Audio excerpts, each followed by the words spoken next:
Hai, senang banget bisa nemenin Anda di pembahasan kita kali ini. Anggap aja saat ini kita lagi duduk berdua, santai sambil nikmatin secangkir kopi hangat, ngobrol dari hati ke hati. Tahu nggak, sebagai seorang psikolog klinis, saya sering banget dengar keluhan yang rasanya tuh sangat familiar dari banyak klien. Hari ini kita bakal bongkar satu misteri besar dalam hidup. Kenapa sih kita sering banget terjebak di pola hidup negatif yang terus-terusan berulang? Dan yang paling penting, gimana cara kita benar-benar memutus siklus itu? Yuk kita obrolin lebih dalam. Pernah nggak sih Anda ngerasa frustrasi, terus mikir, kok saya ketemunya sama pasangan yang salah melulu ya? Atau mungkin Anda ngerasa udah kerja sekeras kuda, peras keringat, tapi kondisi finansial stuck di situ-situ aja. Kadang, pas kesuksesan udah ada di depan mata, tanpa sadar, kita malah menyabotase diri kita sendiri. Kalau Anda lagi ada di fase ini, perasaan Anda sangat valid. Anda nggak sendirian kok. Dan percaya deh, itu bukan kebetulan, apalagi tanda kalau semesta lagi benci sama Anda. Ada mekanisme tersembunyi yang diam-diam lagi bekerja. Nah, ini ngingetin saya sama satu kutipan yang brilian banget dari Nikola Tesla. Konsep psikologi dan sains modern itu sepakat kalau hidup kita ini sebenarnya beroperasi pada gelombang frekuensi dan pola energi. Emosi yang kita rasain tiap hari itu punya getarannya masing-masing. Jadi, buat paham kenapa pola hidup kita suka berulang, kita harus berhenti ngeliat hidup sekedar dari tindakan fisik aja. Kita harus mulai ngelihatnya sebagai satu siklus energi. Mari kita masuk ke bagian pertama. Penyebab tersembunyi, pikiran bawah sadar. Gini loh akar masalahnya. Pengemudi asli dari semua perilaku kita itu ternyata bukan otak logis kita. Kita kan sering ngerasa bangga tuh sebagai makhluk yang rasional. Tapi faktanya, pikiran sadar kita yang tugasnya mikir secara logis itu cuma mengendalikan sekitar 5% dari hidup kita. Bayangin, cuma 5%. Terus sisanya gimana? Angka 95% yang supermasif itu ternyata dikendalikan secara otomatis oleh pikiran bawah sadar kita. Disitulah numpuk semua kebiasaan, memori, bahkan luka batin yang terus jalan biarpun kita lagi tidur. Coba bayangin alam bawah sadar Anda itu kayak sebidang tanah pertanian yang super subur.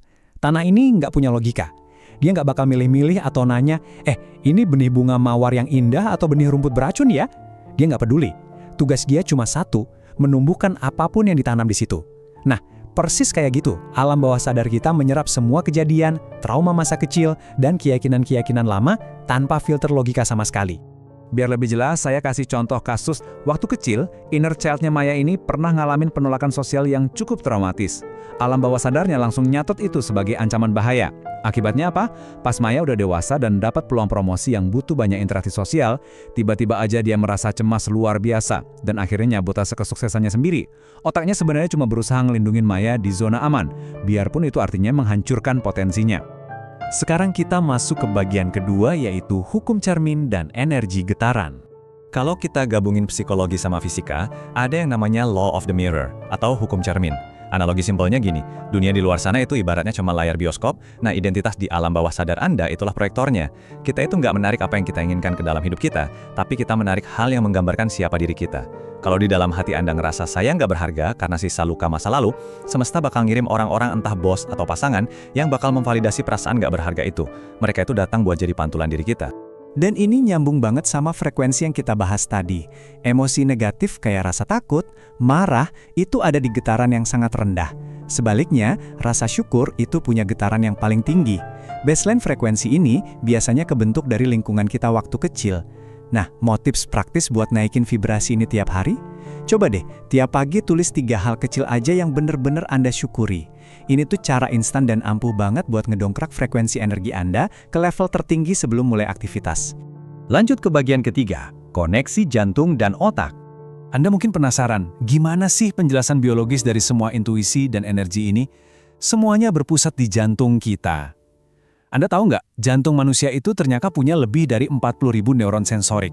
Gila kan? 40.000. Ini ngebuktiin kalau jantung itu bukan sekedar pompa darah biasa, tapi dia benar-benar bertindak kayak otak kecil yang mandiri di dalam dada kita.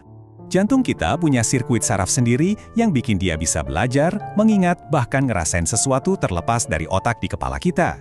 Jantung itu ngirim sinyal perasaan ke medula di otak.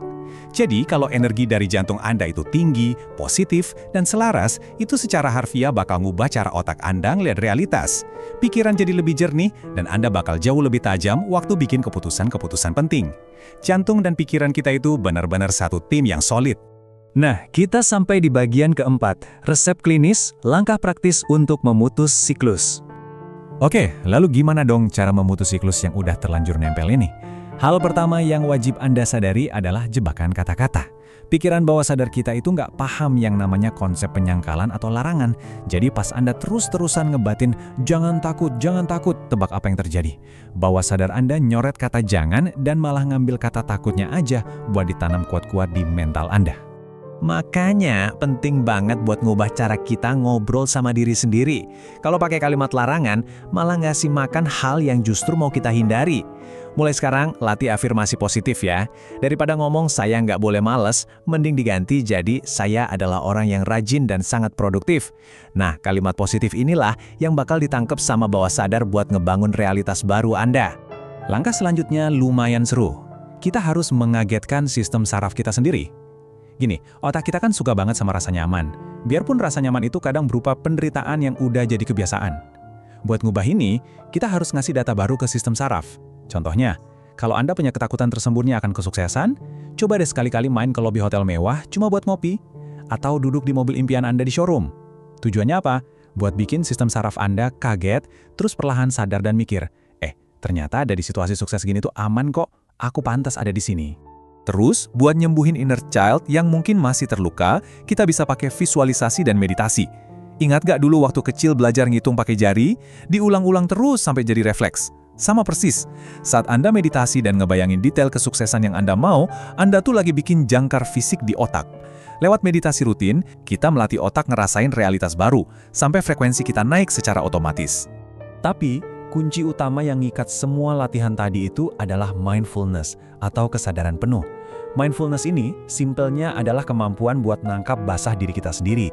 Pas tiba-tiba rasa cemas atau marah yang udah jadi pola lama itu muncul, Anda nggak langsung meledak bereaksi. Anda bisa ambil jeda sebentar, ngamatin perasaan itu, dan nanya ke diri sendiri, pola lama mana nih yang lagi aktif? Di momen jeda itulah, Anda ngambil balik kendali penuh atas hidup Anda. Anda yang memilih responsnya, bukan lagi bereaksi secara otomatis. Pada akhirnya, perjalanan ini bukan soal capek-capek ngejar perubahan di dunia luar, tapi tentang gimana kita bisa jadi versi terbaik di dalam diri kita. Ingat ya, dunia luar ini cuma layar bioskop, dan Andalah yang pegang kendali penuh atas proyektornya. Jadi, sisa waktu hari ini, coba renungkan satu pertanyaan ini.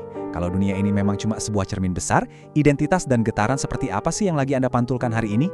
Keputusan buat ngubah pantulan itu sepenuhnya ada di tangan Anda. Selamat memprogram